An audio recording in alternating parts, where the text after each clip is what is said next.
Hello everyone, welcome to our YouTube channel Shiksha Alliance. Today we are going to start our daily current affairs session of 10th November in which we will cover important news from several newspapers, PIB and various government sources. So let's begin our session. Our first topic is habitable exoplanet. Recent data from Kepler spacecraft show a large number of habitable exoplanet. जो recent data है Kepler spacecraft का वो show करता है कि large number of habitable exoplanet है. An exoplanet or extra solar planet is a planet outside solar system. जो exoplanet या extra solar planet है वो planet होता है outside solar system के. The first confirmation of detection of exoplanet occurred in 1992. जो पहला confirmation था डिटेक्शन का exoplanet का वो 1992 में हुआ था. Recently, NASA estimated that there are at least 100 billion stars in the Milky Way, of which about 4 billion are sun-like. अभी हाल ही में नासा ने ये एस्टिमेट किया है कि 100 बिलियन स्टार्स है मिल्की वे में, जिसमें 4 बिलियन सन के जैसा है. If only 7% of those star have habitable planet. A conservative estimate is that there could be as many as 300 million potentially habitable earth out there in the whole Milky Way alone. अगर 7% भी उस star में से habitable planet होते हैं तो conservative estimate ये बताता है कि 300 मिलियन पोटेंशियल हैबिटेबल अर्थ के जैसे एक्सो प्लेनेट जो है पूरे मिल्की वे में अलोन पाए जाएंगे. The team calculated that at least 1/3 of stars similar in mass and brightness to the sun have rock-like Earth in their habitable zone. जो टीम है उन्होंने ये भी कैलकुलेट किया कि एटलीस्ट 1/3 जो स्टार है जो सिमिलर है मास और ब्राइटनेस में सन के जैसा, उसके रॉक से अर्थ के जैसा, और वहाँ पे हैबिटेबल जोन भी है.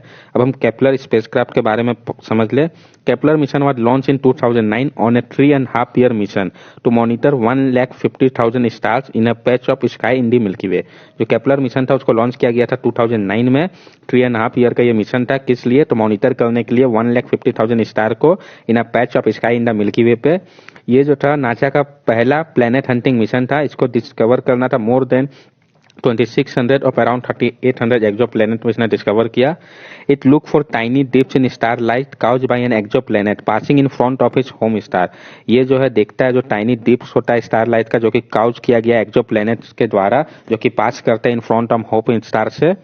Kepler formal goal was to measure a number called eta Earth, the fraction of sun-like stars that have an Earth-sized object orbiting them in the Goldilocks or habitable zone, where it is warm enough for the surface to retain liquid water. Kepler का formal goal क्या था कि measure करना number of eta Earth-like planet को जो fraction of suns like star है जिसको कि अर्थ साइज ऑब्जेक्ट जो कि ऑर्बिट करते हो गोल्डी जॉक व हैबिटेबल जोन को, जो कि इतना इनफ वार्म होना चाहिए सरफेस कि वहां पे लिक्विड वाटर रिटेन कर सके. केपलर जो है सक्सीड किया है नासा के ट्रांजिटिंग एक्सो प्लेनेट सर्विस सैटेलाइट जिसको कि हम टेस्ट भी कहते हैं, जिसको कि लॉन्च किया गया था अप्रैल 2018 में. और टेस्ट जो है न्यू प्लेनेट हंटर है नासा का. नेक्स्ट टॉपिक है Ghoga Hazira ferry service. It will work as a gateway to the South Gujarat and Saurashtra region. It will reduce the distance between Ghoga and Hazira from 370 km to 90 km. ये जो है काम करेगा एक gateway के रूप में साउथ गुजरात से सौराष्ट्र रीजन के लिए. ये जो है कम कर देगा जो डिस्टेंस है घोगा एंड हजीरा का 370 किलोमीटर से कम करके 90 किलोमीटर कर देगा. इसका जो लोड कैपेसिटी है 30 ट्रक्स और 50 मिलियन टन होगा. और जो मेन डेक का 100 पैसेंजर कार जो है अपर डेक में और 500 पैसेंजर प्लस 34 क्रू का इसका कैपेसिटी है. हॉस्पिटेबिलिटी स्टाफ भी इसमें डेक में अवेलेबल होंगे. The reduced cargo travel time from 10 to 12 hours to about 4 hours will result in huge saving of fuel and lower the maintenance cost of vehicle drastically. जो reduce हो रहा है cargo का travel time 10 से जो 12 घंटा पहले लगता है तो उसको कम करके 4 घंटा कर देगा. इससे क्या होगा, बहुत ज्यादा सेव होगा फ्यूल का. इससे मेंटेनेंस कॉस्ट जो है व्हीकल का वो काफी कम हो जाएगा. The ferry service while making 3 round trip per day on the route would annually transport about 5 lakh passenger, 80,000 passenger vehicle, 50,000 two wheelers and 30,000 truck.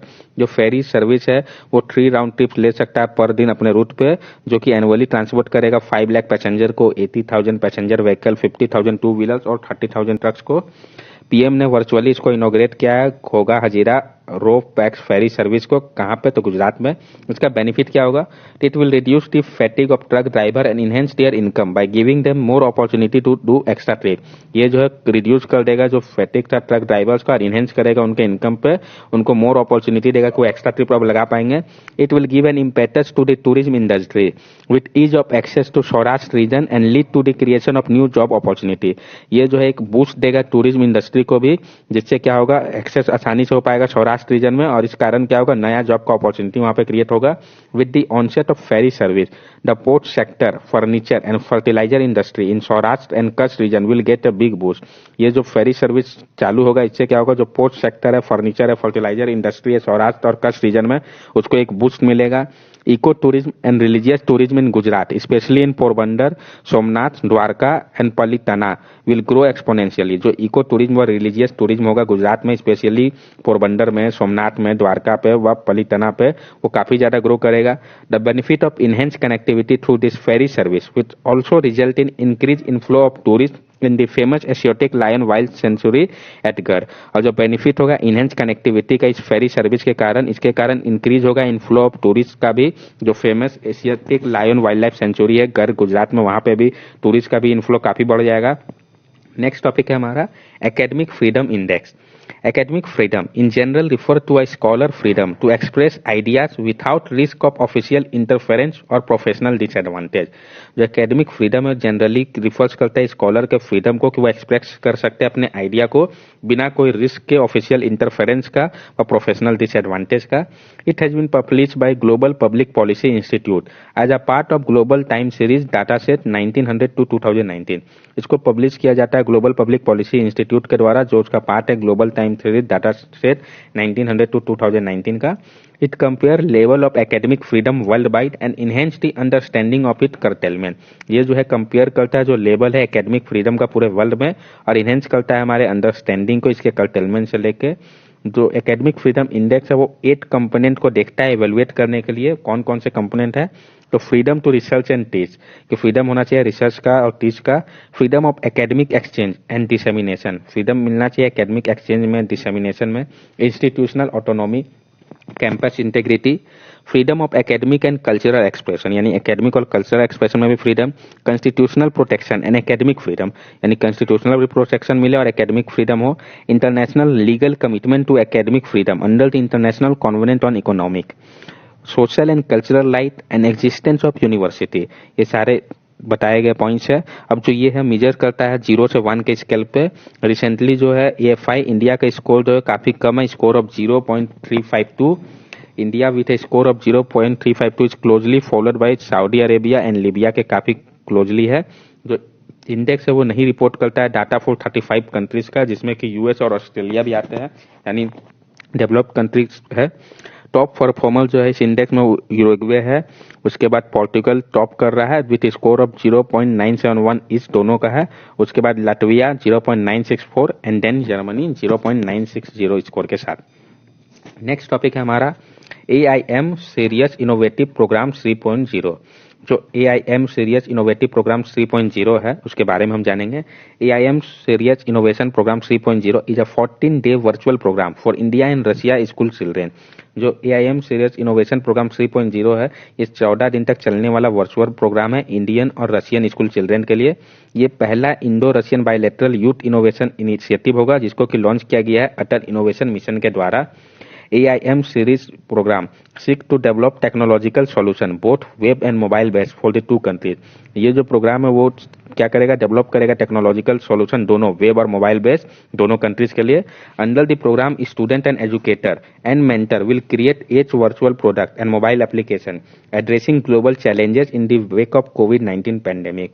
इस प्रोग्राम के अंतर्गत जो स्टूडेंट और एजुकेटर होंगे व उनके मेंटर होंगे वो क्रिएट करेंगे 8 वर्चुअल प्रोडक्ट को, मोबाइल एप्लीकेशन को, जो कि एड्रेस करता हो ग्लोबल चैलेंजेस को जो कोविड-19 पैंडेमिक के कारण हो रहा है।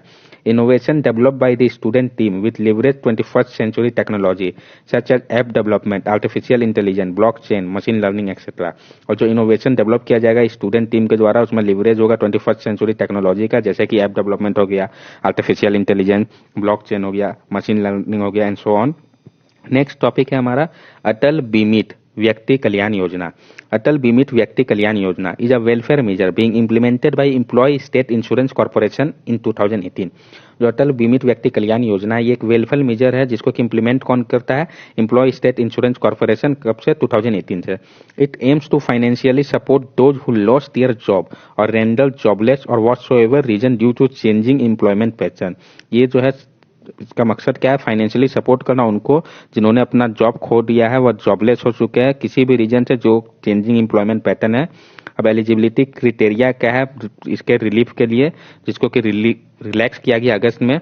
The payment of relief has been enhanced to 50% of average of wage from earlier 25% of average wage payable up to maximum 90 days of unemployment. जो पेमेंट रिलीफ है उसको बढ़ा के 50% कर दिया है एवरेज ऑफ वेज का, जबकि वो पहले 25% था, up to maximum 19 days of unemployment के। Instead of the relief becoming payable 90 days after unemployment, it shall become due for payment after 30 days। जो पहले था कि रिलीफ जो था पेएबल था 90 डेज आफ्टर अनएम्प्लॉयमेंट, अब ये क्या होगा आफ्टर 30 डेज हो गया है। The insured person should have been insurable employment for a minimum period of 2 years before his her unemployment and should have contributed for not less than 78 days in the contribution period immediately preceding to unemployment and minimum 78 days in one of the remaining 3 contribution period in 2 years prior to the unemployment। जो ensure person है वो जो है insurable होंगे employment के लिए minimum period जो है 2 इयर्स के लिए बिफोर हिज हर एम्प्लॉयमेंट के, अगर उन्होंने कंट्रीब्यूट किया है not less than 78 days in the contribution period पे इमीडिएटली प्रोसीडिंग द अनएम्प्लॉयमेंट के, और मिनिमम 78 डेज होना चाहिए one of the remaining 3 contribution period पे 2 इयर्स प्रायर टू अनएम्प्लॉयमेंट के। जो ईएसआई कॉर्पोरेशन है अपना मीटिंग जो था अगस्त में इस साल किया तो उसमें एक्सटेंड कर दिया गया है अटल बीमित व्यक्ति कल्याण योजना को 1 जुलाई 2020 से इसको 30 जून 2021 तक एक्सटेंड करके बढ़ाया गया है। न्यूज में क्यों आया, तो ministry of labour and employment ने कहा है कि जो सबमिट करना पड़ता था क्लेम एफिडेविट के द्वारा अब उसकी जरूरत नहीं है अटल बीमित व्यक्ति कल्याण योजना एम्प्लॉय स्टेट इंश्योरेंस कॉर्पोरेशन को, मतलब आपको अब एफिडेविट फॉर्म के रूप में सबमिट करने की इसकी आवश्यकता नहीं रह गई। नेक्स्ट टॉपिक है हमारा armed clashes in Ethiopia Tigray. जो आर्म्ड क्लैशेस हुआ इथोपिया टिग्रे पे, Ethiopia is on the brink of a civil war, a domestic conflict is going in the country northern Tigray region. Ethiopia जो है वो brink में आ चुका है civil वार के, एक जो डोमेस्टिक कॉन्फ्लिक्ट बढ़ रहा है जो कंट्री के नॉर्थर्न टिग्रे रीजन पे। इसका बैकग्राउंड हम जान ले तो जो स्ट्रक्चर है इथोपिया के फेडरल सिस्टम का वो अलाउ करता है कंट्री के 10 रीजन को सिग्निफिकेंट ऑटोनॉमी देता है। ये जो रीजन है खुद का इनका पार्लियामेंट है, सिक्योरिटी फोर्सेस है, राइट है रेफरेंडम का, इंडिपेंडेंट रूल का। इम्पैक्ट क्या पड़ेगा जो क्लैशेस हो रहा है इथोपिया टिग्रे रीजन पे, इसका क्या इम्पैक्ट पड़ेगा हॉर्न ऑफ अफ्रीका पे। तो इरिट्रिया में भी hardest hit due to its proximity to the Tigray. Eritrea में सबसे ज्यादा नुकसान होगा क्योंकि ये काफी नजदीक है टिग्रे के। If the violence and conflict spill outside Ethiopia border, it may potentially destabilize the Horn of Africa region। और अगर वायलेंस क्या है ये आउटसाइड इथोपिया चला जाए तो ये डिस्टेबलाइज कर सकता है हॉर्न ऑफ अफ्रीका रीजन को भी। The US and China have several strategic military base in that region, the closest being Djibouti। If this military base were to be impacted by the disturbance in any way, it may cause foreign power to get militarily involved in the region and the conflict। और US और China का बहुत सारा strategic military bases भी है इस reason पर जो कि काफी क्लोजेस्ट है, सबसे ज्यादा Djibouti का बेस। अगर मिलिट्री बेसिस में कोई इम्पैक्ट पड़ता है इस डिस्टर्बेंस के कारण तो फॉरेन पावर भी इसमें इन्वॉल्व हो सकता है मिलिटरीली भी कॉन्फ्लिक्ट के अंदर। ये आप देख सकते हैं लोकेशन, ये आपका इथोपिया है, इधर आप देख सकते हैं Red Sea, Gulf of Aden, top पे आपका एरिट्रिया है, west side Sudan, south west में आप देख सकते हैं इधर युगांडा है, साउथ सूडान है। आप next advisory committee on administrative and budgetary question ACABQ। Indian diplomat Vidisha Matra elected to UN Advisory Committee on Administrative and Budgetary Question। तो जो इंडियन डिप्लोमेट है विदिशा मैत्रे उनको इलेक्ट किया गया है यूएन के advisory committee on administrative and budgetary question पे। Advisory committee is an expert committee of 16 members elected by the General Assembly for a period of 3 years on the basis of broad geographical representation। जो advisory committee है वो एक expert committee है 16 member का जो कि elect किया जाता है जनरल असेंबली के द्वारा for a period of 3 years के लिए on the basis of broad geographical representation के अनुसार। मेंबर जो है वो सर्व करते हैं पर्सनल कैपेसिटी से, ना कि रिप्रेजेंटेटिव के रूप में मेंबर स्टेट के। The committee holds 3 sessions in a year with total meeting time between 9 and 10 months per year। जो कमिटी है वो होल्ड करता है 3 सेशन हर एक साल में जिसमें टोटल मीटिंग टाइम जो होता है वो 9 से 10 मंथ पर ईयर होता है। The chairman and vice chairman of the committee are elected by the member of advisory committee। और जो चेयरमैन और वाइस चेयरमैन होते हैं कमिटी को इलेक्ट किया जाता है जो मेंबर होता है एडवाइजरी कमिटी उनके द्वारा। इसका फंक्शन क्या है तो examine and report on the budget submitted by the Secretary General to the General Assembly. ये एग्जामिन करता है, रिपोर्ट करता है जो बजट सबमिट किया गया था सेक्रेटरी जनरल के द्वारा जनरल असेंबली में। To advise the General Assembly concerning any administrative and budgetary matter refer to it. ये एडवाइज करता है जनरल असेंबली को जो कंसर्न है कोई भी एडमिनिस्ट्रेटिव और बजटरी मैटर जिससे जो रिफर किया गया हो। examine on behalf of General Assembly the administrative budget of the specialized agency and proposal for financial arrangement with such agency। ये एग्जामिन करता है जनरल असेंबली के बिहाफ में जो एडमिनिस्ट्रेटिव बजट होता है स्पेशलाइज एजेंसी का और जो प्रपोजल होता है फाइनेंशियल अरेंजमेंट का उस एजेंसी में। To consider and report to the General Assembly on the auditor report on the account of United Nation of the specialise agency. ये कंसीडर करता है, रिपोर्ट करता है जनरल असेंबली को जो ऑडिटर रिपोर्ट होता है अकाउंट का यूनाइटेड नेशन और जो स्पेशलाइज एजेंसीज के। नेक्स्ट टॉपिक है हमारा Haryana to reserve 25% private job. ये हमारा लास्ट टॉपिक है। The Haryana state employment of local candidate bill 2020 has been passed paving way for more employment opportunity for local in private sector. जो Haryana state employment of local candidate bill 2020 उसको पास कर दिया गया है। इससे क्या होगा, मोर एम्प्लॉयमेंट अपॉर्चुनिटी मिलेगा लोकल्स को प्राइवेट सेक्टर पे। की प्रोविजन ऑफ द बिल, जो मेन पॉइंट है बिल का क्या है, all the companies society trust limited liability partnership firm and any person employing 10 और more person and an entity has may be notified by the government from time to time। कोई भी company society trust limited liability partnership firm व partnership firm हो व कोई भी person जो employ कर रहा हो 10 व उससे अधिक पर्सन को और कोई एंटाइटी चीज को नोटिफाई किया गया हो गवर्नमेंट के द्वारा टाइम पे। It shall not include the central government और स्टेट गवर्नमेंट और any organisation on by central और स्टेट गवर्नमेंट। ये नहीं इंक्लूड करेगा कोई भी सेंट्रल गवर्नमेंट, स्टेट गवर्नमेंट व कोई भी ऑर्गेनाइजेशन जिसको कि ऑन किया गया हो सेंट्रल व स्टेट गवर्नमेंट के द्वारा। जो पोस्ट है उनका ग्रॉस मंथली सैलरी व वेजेस जो है वो मोर देन 50,000 नहीं होना चाहिए, जैसा कि नोटिफाई किया गया हो गवर्नमेंट के द्वारा टाइम पे। जो एम्प्लॉयर है वो क्लेम कर सकते हैं एग्जेम्पशन जहां पे educate number of local candidate जो है डिजायर स्किल क्वालिफिकेशन और प्रोफिशिएंसी का जरूरत नहीं होगा। The employer may be penalise with fine up to ₹5 lakh for not following provision of the act. और एम्प्लॉयर को पेनलाइज किया जा सकता है फाइन जो कि 5 लाख का हो सकता है अगर वो इस प्रोविजन को नहीं फॉलो करेंगे तो। चिंता क्या है इसको लेके, Haryana bill may be in violation of article 16 but Haryana government claimed that while Article 16 talk about the public employment, the bill only pertain to private sector employment। Haryana का बिल जो है वो वायलेशन है आर्टिकल 16 का, लेकिन हरियाणा गवर्नमेंट का कहना है कि ये जो आर्टिकल 16 वो बात करता है पब्लिक एम्प्लॉयमेंट का, जबकि बिल जो है वो बात कर रहा है सिर्फ प्राइवेट सेक्टर एम्प्लॉयमेंट का। Beside it may not be in the interest of industry, और ये क्या हो सकता है इंटरेस्ट जो है इंडस्ट्री को उसके खिलाफ भी हो। There are apprehension that if Haryana implement this kind of reservation, other state will also follow the same and that will result in a complete chaos। और अगर ये हरियाणा इंप्लीमेंट करता है इस काइंड ऑफ रिजर्वेशन को तो अदर स्टेट भी इसको देख के फॉलो करेंगे, जिसके कारण एक कंप्लीट चाओस का सिचुएशन क्रिएट हो सकता है। पहले ही आंध्र प्रदेश ने एक डिसीजन लिया था जिसमें उसने इंट्रोड्यूस किया था 75% रिजर्वेशन लोकल कैंडिडेट का, जिसको कि चैलेंज किया गया था आंध्र प्रदेश हाई कोर्ट में, जो कि ऑब्जर्व कर गया इसको कि ये अनकॉन्स्टिट्यूशनल है। That's all for daily current affair session. हम लोगों ने आज क्या पढ़ा उसका हम बुलेट पॉइंट आज जान लें। सबसे पहला टॉपिक था हमारा हैबिटेबल एक्सोप्लैनेट। इसमें हम लोगों ने देखा कि रिसेंट डाटा क्या बता रहा है, एक्सोप्लैनेट होता क्या है, फर्स्ट डिस्कवर कब किया गया था, केपलर स्पेसक्राफ्ट के बारे में हम लोगों ने जाना। देन हम लोगों ने पढ़ा घोगा हजीरा फेरी सर्विस। इसमें हम लोगों ने देखा किस रीजन के लिए है, डिस्टेंस कितना कम हो जाएगा न्यू फेरी सर्विस के कारण, इसकी कैपेसिटी क्या है, ऑल अबाउट इस सर्विसेज एंड बेनिफिट।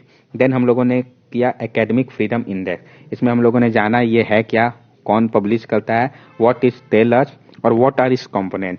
देन हम लोगों ने पढ़ा अटल इनोवेशन मिशन साइरस इनोवेशन प्रोग्राम 3.0। इसमें हम लोगों ने देखा कि है क्या और किसके साथ है, उसका एम क्या है एंड अबाउट इट कंसीडर किया इसके फीचर्स को। Then armed clashes in Ethiopia Tigray, तो हम लोगों ने इसमें देखा कि बैकग्राउंड क्या है, इसका इम्पैक्ट क्या पड़ेगा हॉर्न ऑफ अफ्रीका पे, उसके मैप में लोकेशन जाना। आपको पता है मैप बेस्ड क्वेश्चन काफी इंपॉर्टेंट होते हैं। देन हम लोगों ने किया advisory committee on administrative and budgetary question. इसमें हम लोगों ने देखा कि इंडियन डिप्लोमेट विदिशा मैत्री को इलेक्ट किया गया है UN advisory committee on administrative and budgetary question पे।